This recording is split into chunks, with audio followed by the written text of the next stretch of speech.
All right, Sarah, I got 2 Eastern. Is it okay if I go ahead and get this party started officially? Yes, absolutely. All right. Well, awesome. Good afternoon to all of you. Good morning, I guess I should say, if you're out on the West Coast. And if you're watching this as a recording, I hope you're having a good day, no matter when and where you are. We are here to talk about how to build donor rapport. Oh yeah, I love that word, Sarah. I just think this is such a fun topic, and I love how you wrote it out there. So if you are interested in donor relations, you are in the right place because that's what we're going to talk about over the next hour or so.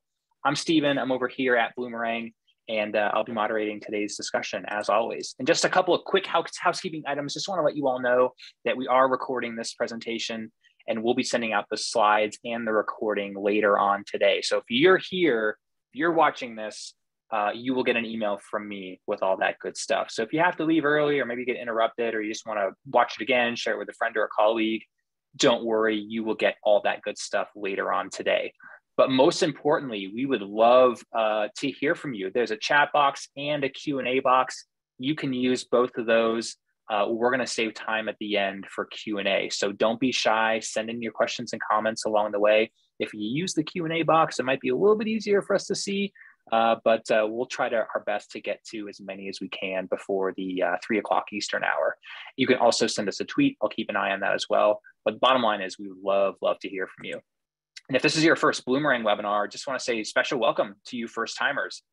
We do these webinars just about every single Thursday throughout the year, like 50 sessions a year. It's one of my favorite things we do here at Bloomerang. But if you've never heard of Bloomerang, if you're wondering what the heck is Bloomerang, we are donor management software. That's what Bloomerang is. And you can check us out. You can check out our website, all kinds of videos and things you can watch to get a sense of what we're all about. So if you're shopping or just kind of curious, visit our website. Don't do that right now. At least wait an hour before you scoot away from this webinar, because my good buddy Sarah Lang is here from beautiful Worcester, Massachusetts, near my ancestral homeland. Sarah, how's it going? You doing okay? Yeah, things here are good. The snow is starting to melt a little bit, so Yep. I think we might slide from winter into what I affectionately call is mud season. Mud season. AKA I know what you're talking about. Right? Yep. Yeah. Hopefully that snow holds off for a little bit longer for you. Dang, this is awesome. We've become buddies over the last year or so. I've hosted you on other webinars, and you're making your Bloomerang debut, which is kind of, I'm ashamed that it hasn't happened sooner, but we're making it happen now. If you all don't know Sarah, got to check her out. Like I said, she's super active in her nonprofit community up in Massachusetts, has worked in a lot of different capacities at nonprofits in and around Worcester for her career, and now does some really awesome things. She's got a podcast that she's kicking off soon. She's all the time doing webinars and things like this. She wrote a book, The Field Guide to Nonprofit Fundraising, which is at the office, but I'm not at the office. I'm at home. I should have grabbed one. I was at the office before, but it's really good. And dang, has raised a lot of money, $80 million over her career. That's Actually pretty good. we rejiggered the numbers, and it's actually almost 90. We're at dang. So you're getting close to 3 figures. Yep. Plus, I just got an email from a student of mine. I ran a grant writing mastermind about a year and a half ago, and she just let me know that she landed a $6.5 million grant. Oh, dang. To do renovations to the library in town where she works. So I was That's awesome. Yeah, I'm really excited. We will get you folks plugged in to her classes if there's an interest there, because you're definitely going to want to be buddies with Sarah after this presentation, because she's awesome. And I'm going to stop sharing my slides because her slides are way better and more interesting. So Sarah, I'll let you bring up your beautiful presentation, and then it'll be the floor is yours, my friend. Yeah, and I just want to reply to Melanie, who said my book is out of stock. And I think what may have happened is my publisher got bought by another publisher. So I will look into that for you, because that's not okay. All right, so I'm going to share my slides, and we're going to get going on this topic, which is near and dear to my heart. So, you know, I've been doing fundraising since 1989, and I've worked with more than 200 nonprofits from across the country, and am now starting to develop a relationship with folks who are international. So that's been kind of fun. And I'm trying to find the button where I can, usually this top bar disappears so I can get just my slide showing instead of the sidebar. But I wonder, Sarah, if it'd be under slideshow at the top. Yeah, but I just can't get this black bar to disappear so I can get to Oh, the Zoom bar. after a second. So hang on, let me just stop the share and try again. Because usually after a second, that goes away, but otherwise we'll just have to do it this way. Okay. All right, well, rather than stay too much longer on this tech issue, we'll just have to just ignore the slides on the side. So yeah, today we're going to talk about kind of what's going on in fundraising right now, especially when it comes to individual giving. And I'm going to teach you 5 ways you can build rapport with your donors. And these include understanding the way that your donors make decisions, leveraging mental shortcuts, addressing the different types of decision makers, mirroring, matching, and cross-matching, and using predicates. And then, Steve said, there's going to be a Q&A. But if you have questions, just drop them in the chat, and Steve is going to be nice enough to manage the chat for me because I can't do both of those things at once. And I just want to say, I really appreciate the opportunity to come to you today from Bloomerang. I actually, Bloomerang and Kindful are my top 2 choices when it comes to user-friendly databases for nonprofits. So I feel kind of honored to become a little bit of a part of the Bloomerang crew. So let's talk about what's going on in fundraising right now, because it's pretty interesting. So a lot of times when I talk to nonprofits, they're like, well, there's no money out there. However, the data tells a different story. So in 2020, $471.44 billion were donated to US charities. So yes, billion. So almost $472 billion. And of this, $324.10 billion came from individuals. And this is a 2.2 increase over the previous year. This is the highest dollar amount to date. And 18% of these donors were new. So now that they're donors, the question is, can we hang on to them? We have a terrible attrition rate among our donors. That's partly why we're doing this webinar today, to help you hang them onto them. Giving by foundations increased by 17%. And this was for an estimated $88.55 billion. And this was also the highest dollar amount in history. So this represents 19% of total giving. And then bequests accounted for $41.19 billion, which represents a 10.3 increase over 2019. So estate planning is actually becoming more important, especially as boomers age out of the workforce. So if you're not already thinking about estate planning or how to get some planned giving done, it's definitely something you should put on your to-do list. And we could do another webinar on that, Steve, if that's interesting to people. So in 2019, people contributed $449.64 billion to US nonprofits. And nearly 80% of that figure came from people. 69% was given by individuals, with an additional 10% donated via bequests. So you can see that we've got a lot of money out there, that it's coming primarily from people, which a lot of people are surprised to find out that it's just, folks fueling the charitable industry. The other thing that's really important to note is that we all kind of get told, oh, you got to go after the wealthy donors. You got to go after the wealthy donors. Now, I'm not here to discourage you from doing that, but 82% of the folks who give to charity earn $60,000 or less a year. So the bulk of philanthropy is being carried by average people. So that is so important to note. So like I said, 85% of people who give to charity make less than $60,000 a year. And people generally give to 5 to 10 nonprofits a year. With boomers, what we're finding is that they're giving more money to fewer nonprofits, and a lot of them are setting up donor advised fund. But in general, people give to 5 to 10 nonprofits each year. So the good news for us is it means that generous donors are down the street, around the corner, and across town. And it means the majority of people we meet are already contributing to organizations like yours. So you don't have to train them or convince them to donate. You simply have to invite them to join your cause. So, one of the things that I run into a lot, especially with boards, is that they don't like to ask or beg for money. But for me, I don't look at fundraising as asking for money. I look at it as an invitation to get involved. And yeah, money is certainly a lovely extension of that relationship, but there's a lot of other things we can get out of our relationships as well. So the time to start investing in an individual donor program is now.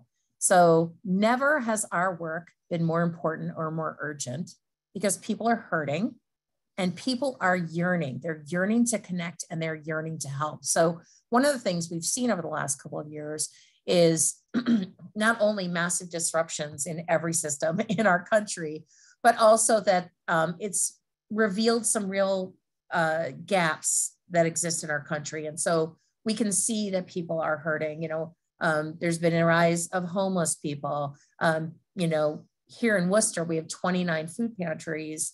And yet during COVID, most of them shut down. So one of my clients runs a rather large food pantry, and they ended up serving people from across the city. So you can imagine what the lines were like for them.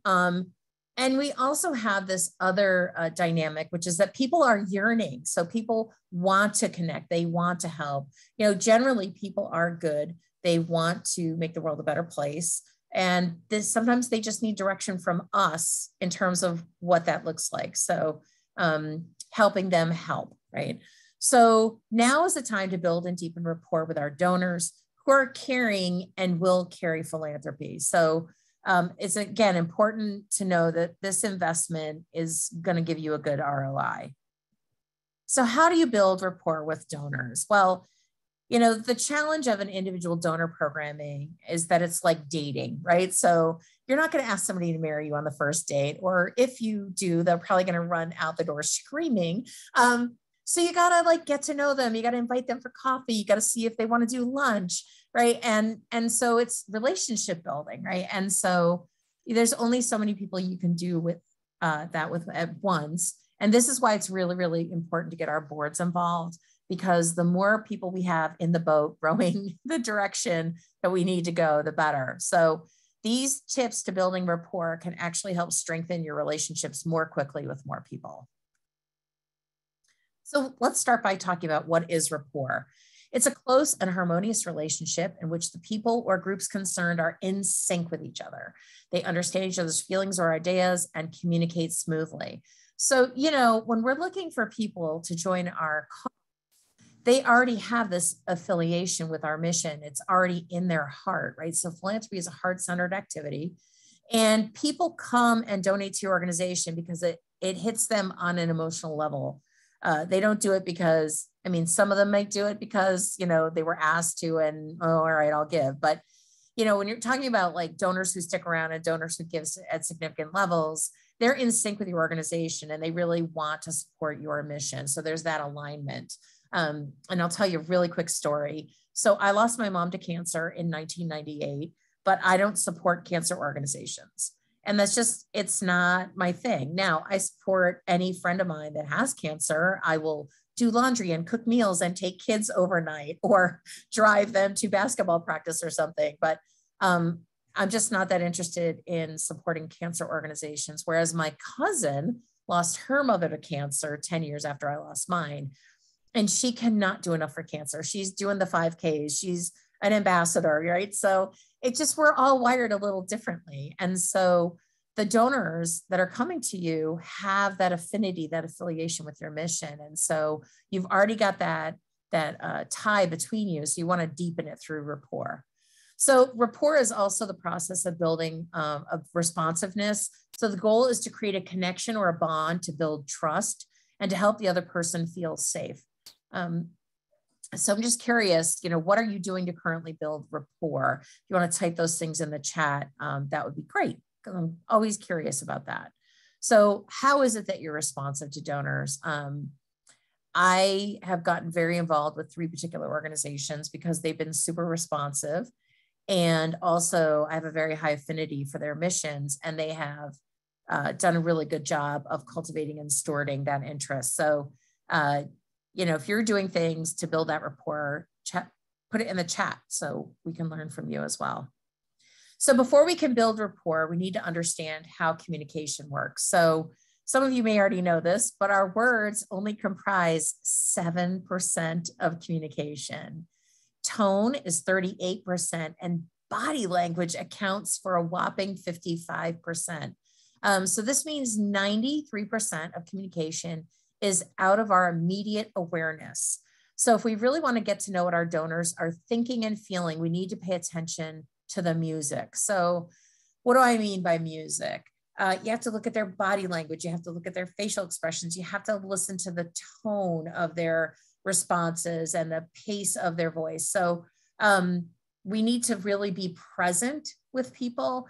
And I know, especially in the beginning days when I was first starting to ask people for money, and especially before I did my first $1 million ask, I was so like, oh my gosh, I'm so nervous. I don't know what I'm going to say, blah, blah, blah, right? So it was really harder for me to be present if I was nervous. But what I found was when I really made an effort to be present and really tune into the person, not just their words, but also how they were conveying and communicating and really tuning into their body language, it actually helped me be a much better communicator with them and to build that rapport and strengthen the relationship in the way that I wanted.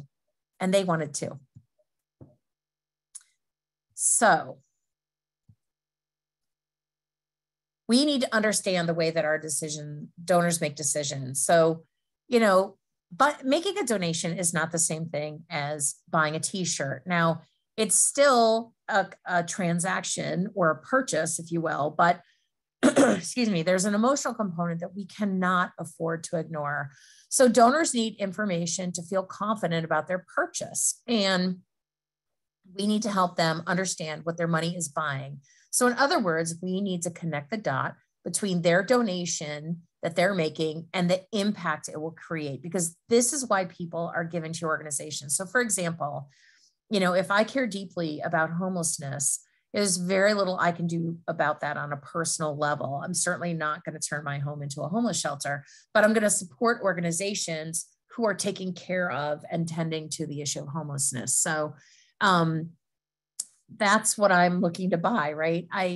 I may or may not care very much about the organization in and of itself. What I'm trying to do is I'm trying to reach through the organization to the homeless people on the other side. So I don't have the relationship or the connections or the network with the homeless people. So I am taking my philanthropic desire, which is to help fewer people experience homelessness or get homeless people off the street. And I'm giving your organization the money. And what I'm really saying when I make that donation is, I can't help these people. Can you please do it on my behalf? Right? So it's that gesture of, I trust you to take care of these people because I can't, but I care about them. Right? So it's really important for us to understand that these people have a philanthropic need that they're trying to meet by giving your organization money. So, in a way, our organizations are bridges or conduits from our donors to the clients or the patients or the animals that we're serving. So it's really important to understand that that's a big component of making a donation. So this helps our donors feel like they're making a more informed decision, which helps boost their confidence, which we want. We want our donors to feel really confident. They feel more confident providing 10 meals for a family than they would giving you $50 to fight hunger, right? So while fighting hunger is important, it's still kind of vague and ethereal. So the more we can break it down to exactly what it is they're doing in terms of transformation or impact is important. So providing a single mom and her kids with a week of shelter feels better than preventing homelessness. So as counterintuitive as it might sound, we need to create a purchasing situation because that's something that most of us do every single day.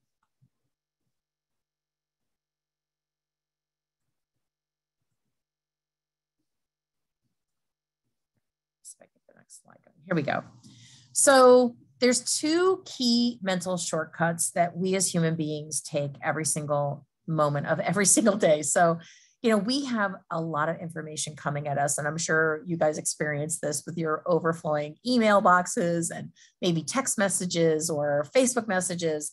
So some of the shortcuts that we take is we gather social information. So if we're not sure what to do, we look to others for cues. And donors are usually interested in who else is giving to your organization, which is why those pesky donor lists are actually important. Beyond that, 63% of people donate to organizations their friends and families recommend. 63%. So my question to you is, are you encouraging your existing donors to like and share your social media posts with their families and friends or for your emails? If not, start now. Use that tendency to seek out social proof to your advantage. So leverage this mental shortcut that people are looking to other people for direction, right? And if you think about when we used to go to restaurants and movies and read books and things, you know, we usually ask our family and friends, oh, tell me about a good restaurant for this kind of an occasion, or, you know, who's the best bakery for a birthday cake around here? We do that all the time, right? So our donors are doing this as well.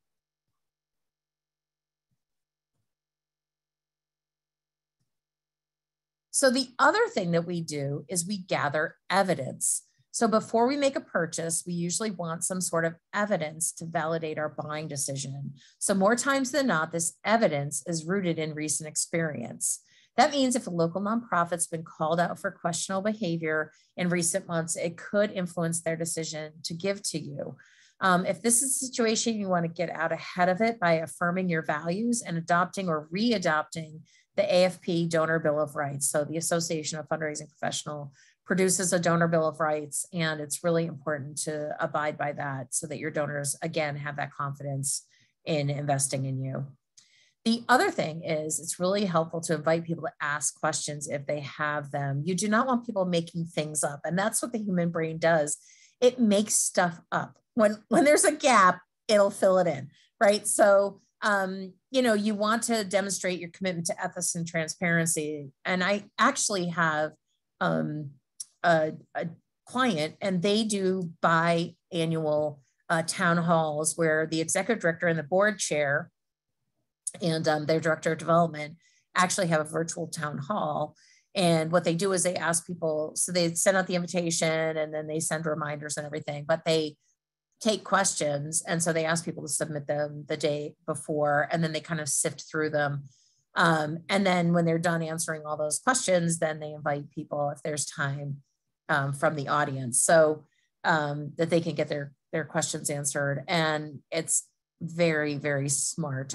They're in the field of substance abuse treatment, and there's still a lot of stigma around treatment. They happen to offer treatment for men. They're in the process of opening a sober house, which we've been working on for about a year and a half.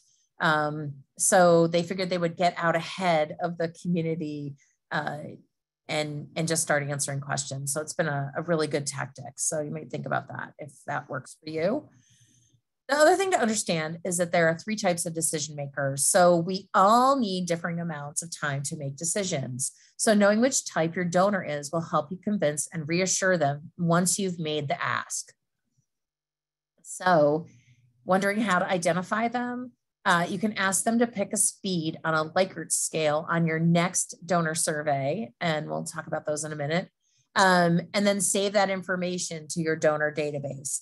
So people usually know if they're quick decision makers or slow decision makers or somewhere in between. So it's just really interesting to gather that information. So some people make decisions quickly. These are automatic decision makers, and they base their decisions largely on first impressions and respond to a powerful and well-articulated argument as to why they should support a cause. And they tend to be quick to respond to requests. That's me. I am quick out of the gate. Actually, one of my personality profiles is called Quick Start, and I'm a 10 on a 10. So I am an automatic decision maker. So people usually don't have to give me a lot of information for me to make a decision about whether I'm going to support their cause or not.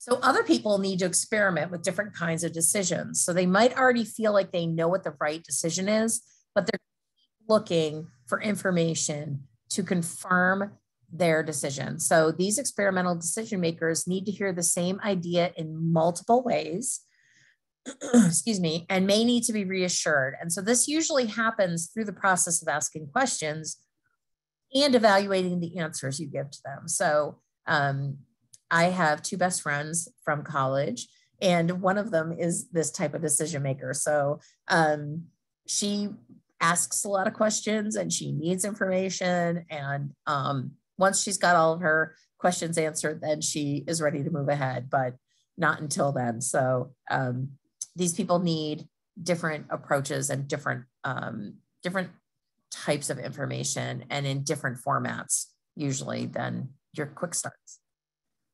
So other people need time to mull over their options before making a decision. So these are called patient decision makers. As you might assume, these people drive me bonkers.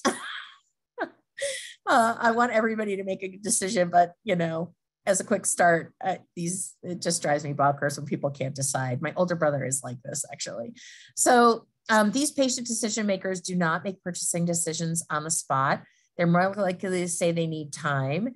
And if you run into this type of donor, ask them how much time they need and what additional information you can provide to help them make an informed decision. But don't push, because that is going to break rapport. And this is why it's important for you to understand which type of decision maker you're dealing with, because you can ruin a relationship by pushing too fast. Or if you're approaching somebody like me and you're just giving me like amount of information to plow through, that's going to irritate me, right? So it's really important that you kind of pace your approach based on what kind of decision maker they are. Then there are those people that are going to forever question their decision and whether it was the right one. So this is called the indecisive decision maker, which is kind of ironic. They need a lot of attention and reassurance and may or may not be worth your investment. If at the same time, if you meet their needs, then you can meet the needs of any donor. Excuse me. So again, just important to have this information if you can get it from your donors so you make the right approach. So the other thing I want to teach you guys is mirroring, matching, and cross-matching, right? So one of the things you can do to build instant rapport is by echoing your donor's physiology. So remember, 55% of communication is body language. So we can mirror our donors. So if they raise their right hand, we raise our left, right? So we're mirroring them, right? That's the mirror. So whatever it is they're doing, whether they're leaning to the left, you're going to want to lean to the right, right? So, and it's very, very subtle psychological impact, but that actually builds rapport because you're actually doing the same exact thing with them, and it builds those lines of affinity, right? So you can mirror them. You could match them, which means if they raise their right hand, you raise your right hand. So, excuse me, you can match their body language exactly.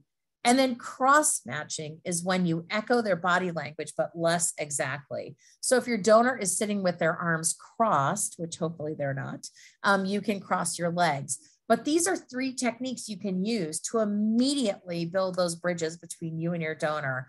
And sometimes when I teach people these, they feel like it's manipulative, but it's actually not. It's a really quick way to build trust, which is what you want from your donors. And you're just using knowledge to connect with people. It's not like you're trying to sell them a timeshare that doesn't exist in Florida. You're trying to they've already got that affinity with your mission, and you're just trying to build rapport with them so they'll get more involved with the organization. So it is not manipulative. It's actually just using knowledge to your advantage. So other things you can match and mirror are posture, gestures, facial expressions, excuse me, blinking, breathing, tone, which is the pitch. So high pitch, low pitch, tempo, which is speed, timbre, which is the quality of your voice, and then volume, which is the loudness. So, if somebody's very soft-spoken, I will often tone it down because I tend to be kind of loud. So I speak with a pretty high volume.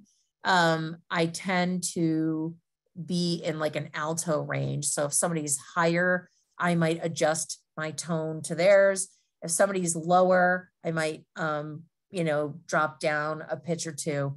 So it's just really good to kind of build that rapport through these different techniques. And there's a lot of different ways you can do it. So I also want to teach you about predicates, which is we all have ways we take in information. And it's important to know which ways your donors absorb it so you can tailor your approach. So again, these are all techniques you can use to laser focus in on that donor. So they feel seen and they feel understood and they feel like they're being interacted with in a way that really resonates with them. So again, this is another layer of information you can have. It's going to help you deepen the relationship, which leads to larger and more frequent donations. I apologize. I was sick most of January and I'm still recovering. So visual people, we all know visual people. They use words like, look, see, this is my viewpoint. Can you imagine? Look at this picture. I'm going to show you this, right? So they need visual cues. So this is why when I put together appeal letters, I will have things like photos. I will have graphs. Some of my clients, depending on who is in their database, maybe we're going to do a video to connect with donors. So, we will tag these people accordingly. And again, you can try to ferret this out through a donor survey. Then you have, kinesthetic or hands-on people. So these people use words like feel, grasp, get a hold of, tap into, catch on, and they need a hands-on experience. So these are the kinds of people you want to give a tour of your organization. You want to make sure you have face-to-face meetings. If there's some kind of event. So I had one client a few years ago in Rhode Island who used to do tours of their after-school program when the kids were there, because obviously you want the kids there, not just the empty building. So they could see, so these were all, high school students who were doing different kinds of art. So commercial photography, printing, they have 5 studios. So anyway, it was just great. So if you're a kinesthetic learner, you can actually go, and this is also good for the visual learners too, right? And immerse yourself in the organization and really see what's happening. So they started doing those as well. Some people are auditory learners, right? So they use words like listen, sound, resonates, question, tune in. These people love podcasts and audiobooks. So these people learn primarily through auditory means. So again, this is where you could do a video message for folks and hit the visual and the auditory people at the same time, right? So they respond to the spoken word more than the written word. Then you have auditory digital folks, and these people use words like, that makes sense, I understand, oh, that's a cool process, I think, let's decide, oh, I know, what do you mean? So they have a very high need for closure, right? These people want the period at the end of their sentence. So once you figure out which style a person prefers, then you can use their words to communicate with them. Now, some people are more than one style. So I am a visual kinesthetic learner, right? So I respond very strongly to visual stimuli, but I also primarily learn as a hands-on. So, don't send me something to read. Don't send me something to listen to, because that's not how I absorb information. So it's important to know who you're dealing with. So breaking rapport. What are some of the ways you might break rapport with someone? If you could throw some of your thoughts in the chat, maybe Steve can share them with us.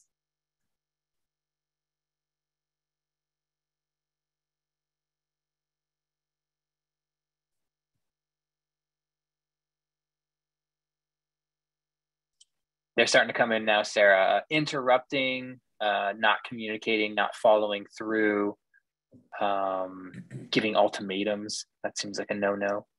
Not actively listening, breaking meeting times, not listening. Starting to see a lot of themes here. Yeah. It sounds like some people might have some experience with broken rapport. So there are ways you can break rapport. And this is why it's important to understand how to build rapport so that you don't break rapport, because once you break rapport, that's an injury, right? That's an injury to the relationship that you have to repair. And not everyone's going to tell you that you broke rapport, right? So this is, again, why it's important to be present and understand how people take in information. So there's a bunch of ways you guys listed, which are all spot on in terms of breaking rapport. But why might you choose to break rapport with someone? There are instances in which you probably don't want to have rapport with people. So if you could throw some ideas in the chat around that question, that would be great.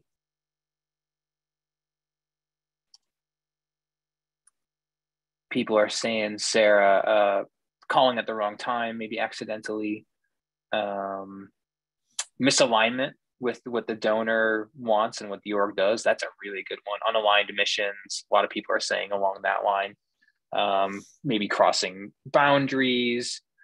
The person doesn't ever want to make a decision. Maybe it's kind of like a bless and release situation there. That's a really good one. I told you, these are good, sharp folks here, Sarah. Yeah.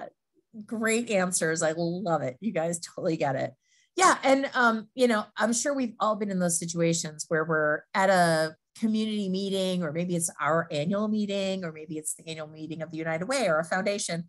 And somebody like corners you and chews your ear off. And like, you're just like, okay, I really have nothing to say.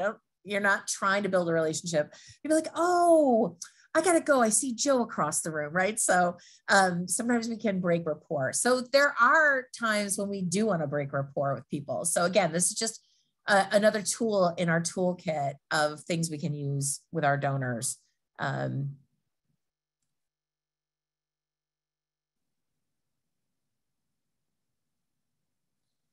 right, doesn't want to seem to advance. There we go. So how do we know these things? Well, we have to ask. So when you're having conversations with your donors, you want to watch their body language.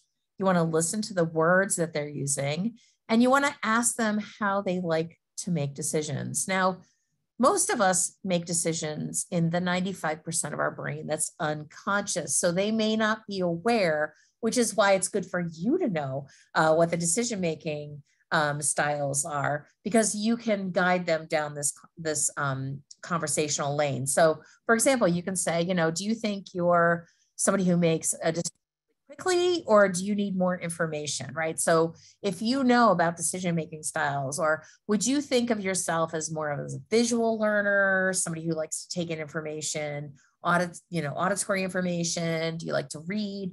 So you can guide them in a discussion that will actually help you gain the information you need to interface with them on a more intimate level through a stronger rapport. So I'm a huge fan of an annual donor survey. If you don't already have one, I would suggest doing it. January, February is a fantastic time to do a survey, because most of us are not gearing up for a major fundraising event like an appeal in January, February. Those months are usually a little less crazy. I won't say quiet, because there's no such thing as a quiet month for a fundraiser, but I like to ask people the 5 words they'd use to describe themselves as a donor. So that might be generous, thoughtful, kind, and then ask them words they'd like to describe themselves as a person. I'm ethical, I'm a good person.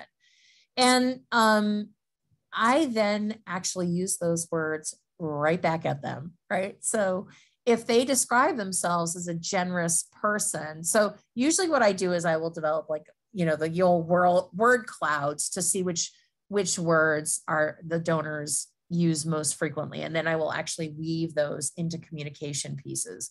So talking about generous donor, we know how generous you are, because when people hear their words echoed back to them, again, it's building that affinity and that rapport, right? Oh, they see me for who I am. Like, that just feels so good, right? A fundamental human need is that we need to be seen and acknowledged and understood for who we are, right? That's something we all yearn for. So when you can echo your donor's language, literally their language, back to them, it creates that strength of connection, which leads to loyalty. So I like to ask them, to describe themselves as a donor, describe themselves as a person. I will use a Likert scale to capture the pace at which they make decisions. I'll ask them about their learning styles. And, for these questions, I usually will give an example or two just because I know that most people don't. A lot of this is called neuro-linguistic programming, right? So I spent about 18 months studying NLP. And so this is not in our conscious mind, and it's not something we have conversations about. So, excuse me, this is why I like to give people concrete examples so that I actually get the kind of answer that I'm looking for. So I find that that's really helpful. So I love annual donor surveys. I think they're great information gathering tools. You can learn so much about who your donors are, what they care about, what's important to them, why they're giving, what they hope to achieve with their philanthropy. That's one of my favorite questions. And it just gives you more information to, tailor the ask in a way that works for them. So with some of my clients who have more sophisticated databases, we can tag people kinesthetic, visual, auditory, quick decision maker, somebody who needs more information. And then we can actually put those people into groups, right? And then create materials that speak to that audience, literally. So it's just really useful information to have, and it helps you take your fundraising to a whole new level when you understand these kinds of things about your donors. And it also helps your donors feel way better about contributing to your organization. Because again, you are seeing them for who they are. You're speaking to them in a way, using words and in language that they really resonate with, right? So again, the more we unleash our donors' hearts, which is where philanthropy really happens, the more loyalty we're going to garner and the bigger donations they're going to make, because where a person's heart leads, the wallet follows, right? Steve and I were talking about this before the webinar started about people and their pets. And if you think about how much money people spend on their pets, right? So my brother has 3 dogs and they don't have any children. So they buy so much stuff for their dogs. It's so cute, like all the little outfits and the toys and stuff. So I know that the pet industry is, probably one of the biggest in the country. So, people are like that. They want to know that you understand. And so once they have that connection with you, they're more willing to give you their money, to leave a bequest in their will, maybe to volunteer more at your organization, or bring their friends and families into the fold. So, the deeper rapport you have, the more a donor wants to engage with you and get involved and contribute to your mission. So again, this is just really critical information to have, and it helps us tailor our asks in a way that lead to a bigger ROI for us. So it's actually a much more effective, efficient way to go about your fundraising, because again, you're kind of laser focusing in on things that really matter to people. So I am going to just talk about what we discussed, and we'll move into Q&A. So the 5 ways to build rapport with your donor, and the current state of fundraising in the United States right now. Lots of money out there. And now we're going to move into Q&A. So Steve, I'm going to let you help facilitate this, and just put your questions in the chat and we'll get through as many of them as possible. Yeah, I would love to. We've already gotten quite a few. So if you've asked a question already, we're going to try to get to as many as we can. If you haven't asked, now is your chance. I promise we won't try to play favorites. And I think Sarah's nice enough to maybe take some questions offline as well. Yeah. Dang, we got some good ones, Sarah. But first, I want to say thank you. I want to follow some of your advice and say thanks for doing this, by the way. That was a lot of good stuff in a short amount of time. So I really appreciate you doing this for us. Thank you. Yeah, thank you. Thanks. And yeah, we probably got maybe 10 or 12 questions, or 10 or 12 minutes for questions. One that came up quite often, Sarah, I think when you were talking about mirroring, a lot of us are still perhaps socially distanced or not, super able to get together in person. when you can't, are there other ways to maybe read body language? I mean, we're doing a Zoom and I'm reading your body language. So is that Yeah. maybe a nice fallback there? Maybe some virtual meetings? Yeah, I mean, this is where tuning into, so obviously, you can normally only see people on Zoom from like here, the chest up or the waist up, which is, handy for people who don't want to wear pants. But anyway, you can still tune into the pace of their conversation, the tone, the pitch, the words that they're using. And what I like to listen to as well is the words they're not using, right? What are they not saying? Like, so if their body language is kind of tense, right? Their facial expressions are kind of tense, but they're saying, yeah, okay, yeah. Like we can all sense that kind of like dissonance between the words and the body language. So there's those other pieces that you can pick up on, and you can even ask for clarification, and just say, hey, we're virtual. And what I think I'm hearing you say is this, is that the case, right? So repeating things back to people is yet another way to build rapport. So echoing their language back to them and making sure that you understand what it is they just said. So those are some other things that you can do virtually that I have found really helpful. I love it. And certainly all the things you said about tone of voice and things is still applicable. Yeah.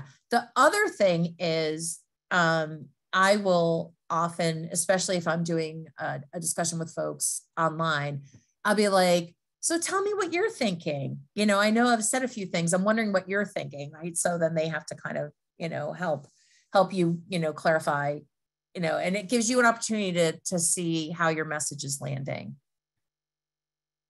I love it. Well, you got a lot of people thinking about surveys. I love surveys. We got surveys in Bloomerang. We're big believers of surveys as well. A couple of people are asking about, it's a good response rate. Speaking from our experience, it tends to be less than 10%. And I think that's okay, right? It's not necessarily quantity, but quality. What do you think, Sarah, on how many people actually respond to those? Well, I would say a 2 to 3% response rate is good. Yeah. Yeah. So don't be disappointed if people don't respond. I think we all know that we're all just inundated, right? So one of the things I've learned is that sometimes I need to, reach out to people 2 or 3 times. So if you send out a donor survey, so for example, we sent out a survey in December to all the members of our community, and we actually sent it out 4 times. And we got about a 10, actually it was higher than that. It was like a 14% response rate, which we were quite, we didn't expect that many people to respond, especially because it was December and people are just like year-end of fundraising, burned out, tired, trying to get holiday shopping done, maybe preparing for family to come visit. So we were actually quite pleased with that response. But yeah, I would say anything 2 to 3% is average. And like, if you get 10% or more, that's phenomenal. But yeah, again, I would send this out a couple. So for example, I would send it out via email. Then I would do maybe a social media post with a link to the survey. Then I would follow up with another email. For one client, we knew that a lot of their donors were actually older folks who may or may not be active online. And so we actually sent a postcard out to their donor pool with a link to the survey. So it was still an online survey, but we actually used a postcard. And this is where knowing your donor pool can be really important, because we just knew that there were a lot of people in their pool that just probably weren't super active in email and online. So we did a postcard, which was quick and easy and pretty inexpensive. I love that. I've even seen paper surveys where there's like a BRE and you just put it back in the mail. Direct mail still works, right? It's still kicking. I love it. It does. Actually, here's a funny fact. So boomers are going to carry philanthropy until 2035 because they're the largest and wealthiest generation we've ever seen. And I read somewhere the other day, I'll have to go dig up this number. It's like boomers are going to transfer, I want to say it's like 49 billion in wealth. Like, it's like a lot of money trading hands. But anyway, boomers love paper. They are reliably paper responsive. So for those of you who have boomers in your pool, like, you definitely still want to send them paper, because that's what they respond to. You know, boomers obviously are online as well, but they are reliable when it comes to being responsive to paper. So, and even somebody like me, right? So my inbox is just jammers. It's just packed all the time. And so, you know, I'm consistently doing triage, and I'm sure there's lots of people on this webinar who are in the same position where you just have to triage your email. So if I see a donor survey go by, yeah, I may or may not pay attention to it. But if I get a reminder postcard in the mail, I'll go, oh yeah, I saw that email. Let me go do that now. So yeah, I would definitely say paper is definitely one way to go. But again, you have to know who you're dealing with. Because like, if you're my son who's 26, he doesn't want to deal with paper. He might when he gets to be 38 like me, as an elder millennial. I will say that I am often delighted to receive mail, because it doesn't happen that often. And my inbox is also bonkers, as people can probably imagine. Dang, there's some good ones in here. Probably got 2 or 3 questions or time left for 2 or 3. Now this is germane to what we were talking about before we started, Sarah. What about when you're talking to a corporate sponsor or a potential corporate donor? Are there any differences? I would imagine not too many, because it's still a human being, but what do you think? What would you do when you're talking to perhaps a potential sponsor? Yeah, so same holds true, because they're still a human being. However, the one thing corporations care about with their philanthropy is visibility. So if you have ways that you can help promote them to your community in ways that are ethical, right? So back in the day, I used to work for a community development corporation, and we were developing a home ownership center, and we had one bank that wanted to like be the presenting sponsor of it for only $20,000. We're like, no, we are not selling our folks down the river for $20,000. And we also just said no to any bank that wanted to do it, no matter what the price tag was, because we wanted people to have access to as much information as they could. So we had all the banks rotate teaching the first time home burial program, because we felt like, you know, we wanted to be ethical in our delivery of services. So yeah. Makes sense. I love it. Yeah. What about, a lot of people are asking here, I'm going to kind of Voltron a couple of different questions into one question. Who can do this, right? There's a lot of small shops listening. We love small shops. Shout out to you. Can board members get involved with this? Does it always have to be the ED? Can you talk a little bit about, like, maybe, I think the root of this question is maybe dividing and conquering some of these efforts of meet with people. What have you seen work there? Yeah. So I am a huge fan of getting your board involved in fundraising, because if they're not helping raising money to fulfill your mission, what are they doing? Right. So sometimes it takes training. Like, most of our board members have no idea what we mean when we say, oh yeah, you're going to go do some fundraising. And most of them are terrified about asking for money. So it takes some training and education. But what I found over the years is, you know, if we don't get our board involved in this, we are never going to move the ball down the field. You cannot date, even if you only have 180, say the top 10% of your donor pool is 180 people. Okay, if you are the only one doing that work, you're going to get around to talking to them maybe once a year in terms of like having a personal relationship. But if you have a board of 20 people or 18 people or 6 people, you can date more people, right? So it is so important to get as many people involved. There's a lot of your current donors who are your biggest fans, who would actually help talk to other donors, but we don't want to trespass, right? So have a conversation, say to them, hey, would you be willing to help us talk to other people about why you support our organization, why you've been at this for 10 years with us? You know, like, so for example, I'm heading into my 5th year in a business program that I belong to, and it's a year-round program. And the kickoff is every March. I just got asked to be a program ambassador because I've been in the program. Obviously, I believe it has value, and I pay, you know, pretty good chunk of money every year to be in it. But I just got asked to be an ambassador, and I'm like, hell yeah, I'll do that because I believe in the program, right? So you got to find your fans and you got to put them to work, because this work is way too hard for one person to do it. Like, you got to have somebody who's calling the plays, right? There's got to be a centralized bank of information, like say in Bloomerang.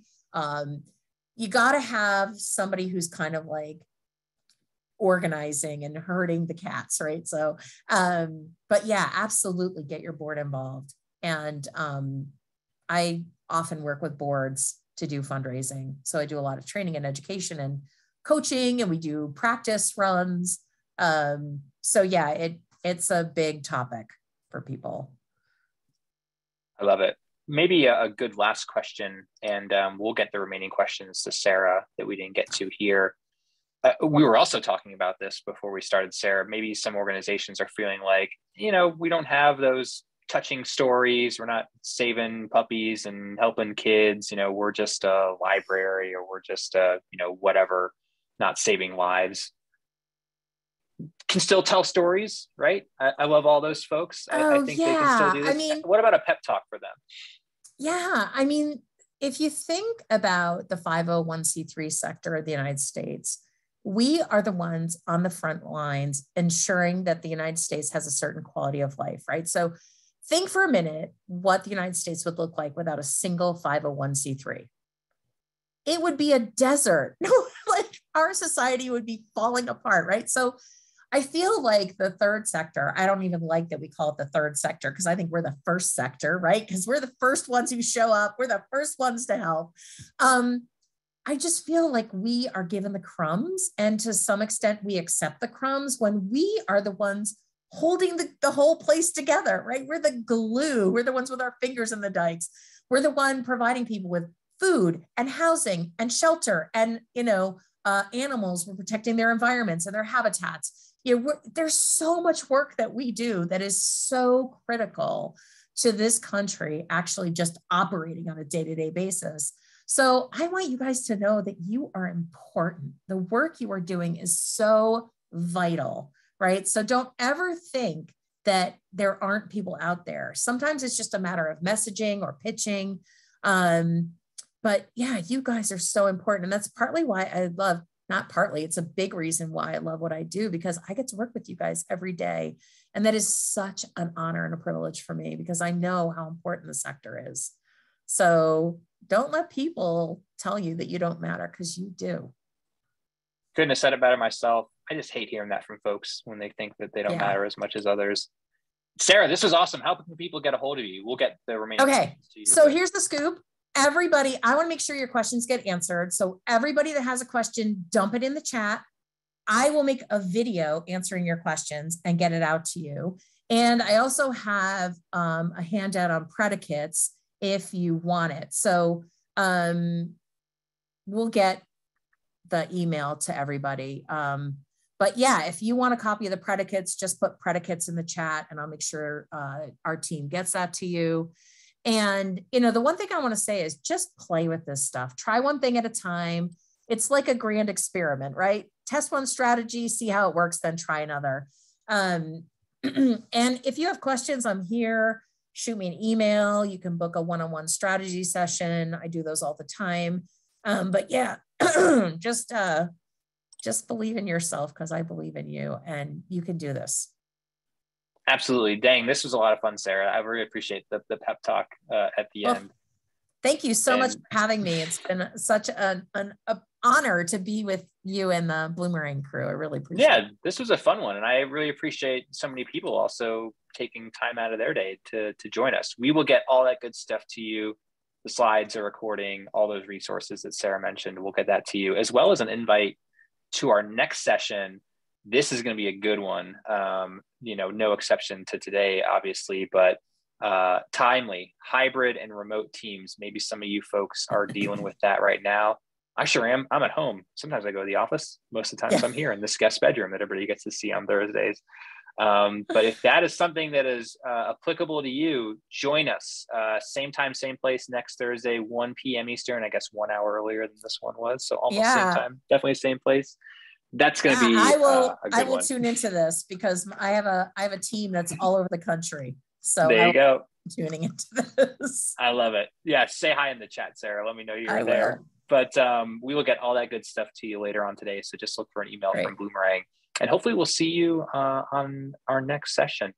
We'll call it a day there. Stay safe. There's a lot of weird weather moving through, lots of different kinds of weather. I hope you all are staying safe and warm and healthy, because we need all of you out there doing all the great things you are. So hopefully we'll see you next week. Have a good rest of your Thursday. Have a good weekend.